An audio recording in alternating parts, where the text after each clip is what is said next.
صرف 13 الفاظ، گویا کہ آپ 13,701 الفاظ سیکھ گئے۔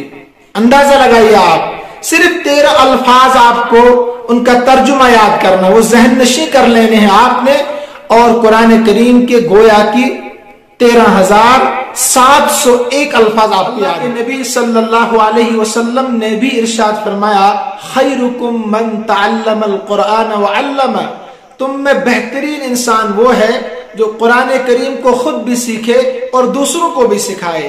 اللہ تبارک و تعالی نے قرآن کریم میں بہت سارے مقامات پر ارشاد فرمایا ہے، وَلَقَدْ يَسَّرْنَا الْقُرْآنَ لِلذِّكْرِ فَهَلْ مِن مُدَّكِرٍ، ہم نے قرآن کریم کو آسان کر دیا ہے سمجھنے والوں کے لیے، سیکھنے والوں کے لیے۔ جو سیکھنا چاہے اس کے لیے بہت آسان ہے، جو نہ سیکھنا چاہے اس کے لیے بہت مشکل ہے۔ اور یہ بھی یاد رکھیں آپ، اللہ کے نبی صلی اللہ علیہ وسلم کل قیامت کے دن اس امت کی شکایت کریں گے رب العزت سے۔ قرآن کریم بیان کرتا ہے، وقال الرسول یا رب ان قوم اتخذوا هذا القرآن مہجورا، اے اللہ میری یہ وہ قوم ہے جس نے قرآن کریم کو چھوڑ دیا تھا، پس پشت ڈال دیا تھا۔ دنیاوی تعلیم میں اعلیٰ عرفہ تھے، دنیا کی ڈگریاں ان کے پاس موجود تھی، مگر ان کے پاس اگر موجود نہیں تھا تو قرآن کریم نہیں تھا۔ آج کا مسلمان قرآن کریم کو پڑھتا ہی نہیں ہے، اگر کبھی تلاوت کر بھی لی سمجھتا ہی نہیں ہے۔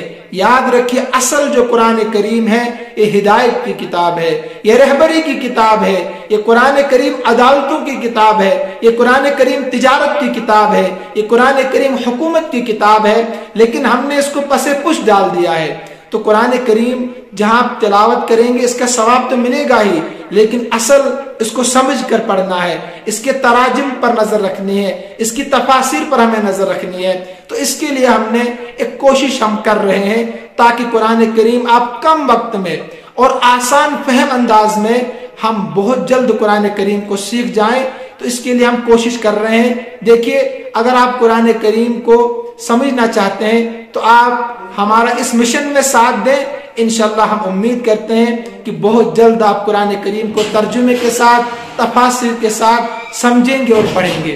قرآن کریم کے صرف 13 الفاظ آپ کو یاد کرنے ہیں، صرف 13 الفاظ، گویا کہ آپ 13,701 الفاظ سیکھ گئے۔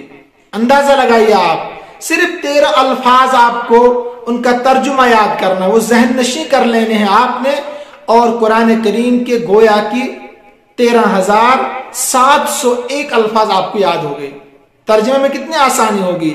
تو آئیے ہم شروع کرتے ہیں۔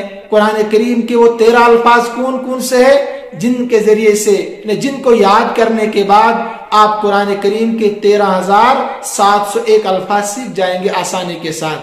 تو اسکرین آپ کے سامنے موجود ہوگی، آپ اس پہ دیکھتے جائیے اور ذہن نشین کرتے جائیں، انشاءاللہ بہت فائدہ ہوگا۔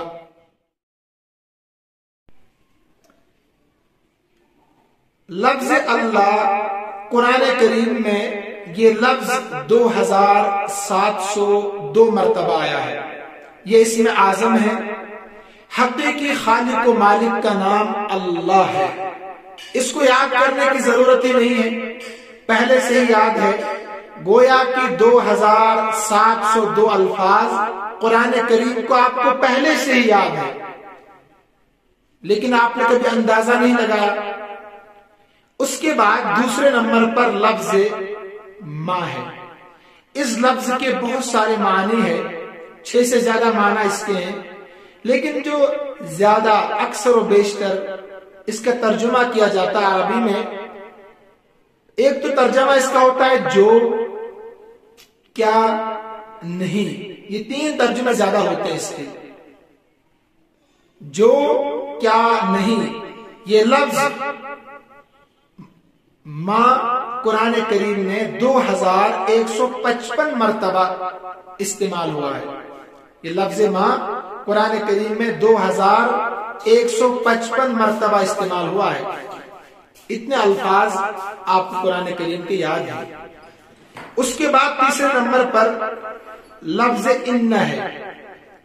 جو لوگ عربی جانتے ہیں تھوڑی بہت، وہ جانتے ہوں کہ حروف مشبہ بالفعل میں سے ہے۔ جو نہیں جانتے وہ اتنا یاد رکھیں کہ اس کا ترجمہ بے شک ہے۔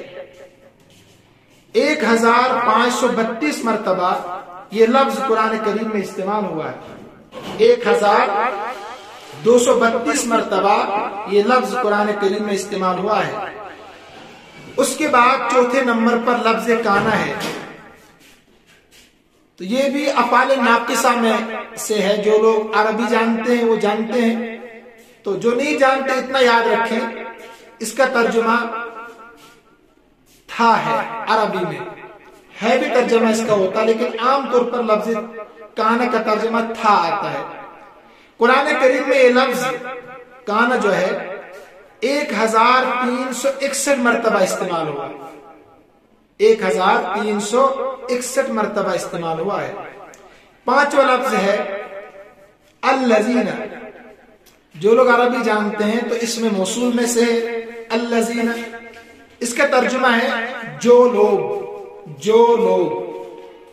قرآن کریم میں یہ لفظ الذین جو ہے 1080 مرتبہ استعمال ہوا ہے. 1080 مرتبہ استعمال ہوا.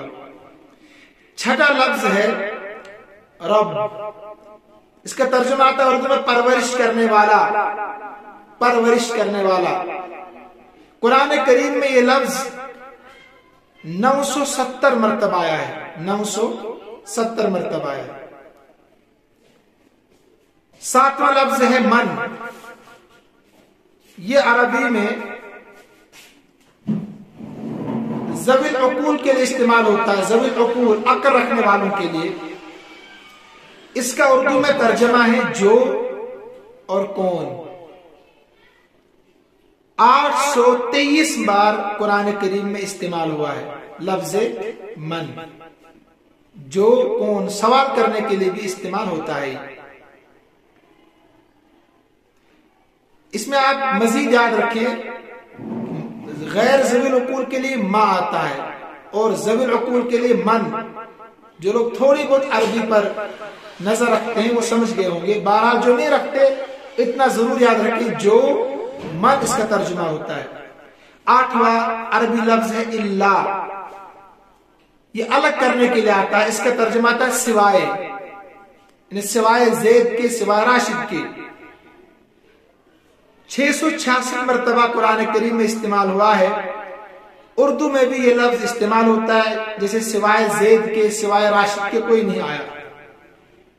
عربی میں, عربی گرامر میں استثناء کے لیے آتا ہے. استثناء کے لیے اور بھی کئی حروف ہے لیکن یہ زیادہ استعمال ہوتا ہے. 666 مرتبہ استعمال ہوا ہے. نواں عربی لفظ ہے ان. اس کا ترجمہ ہے اگر. انہیں شرط کے لیے استعمال ہوتا ہے. شرط کے لیے. جس اردو ہم کہتے ہیں اگر تم نے یہ کام کیا تو میں انعام دوں گا. اس کے بعد 10واں عربی لفظ ہے ان. یہ قرآن کریم میں یہ لفظ جو ان ہے یہ قرآن کریم میں 628 مرتبہ استعمال ہوا. اس کو بھی آپ ذہن نشی کر لیں. 628 مرتبہ. 10واں عربی لفظ ہے ان. یہ قرآن کریم میں 576 مرتبہ آیا ہے. اس کا ترجمہ آتا ہے کہ. 11واں عربی لفظ ہے اذا. 454 مرتبہ قرآن کریم میں آیا ہے. اس کا ترجمہ ہے جب. اذا ترجمہ جب اس کا آتا ہے. 12واں عربی لفظ ہے یوم. اس کا معنی ہے دن.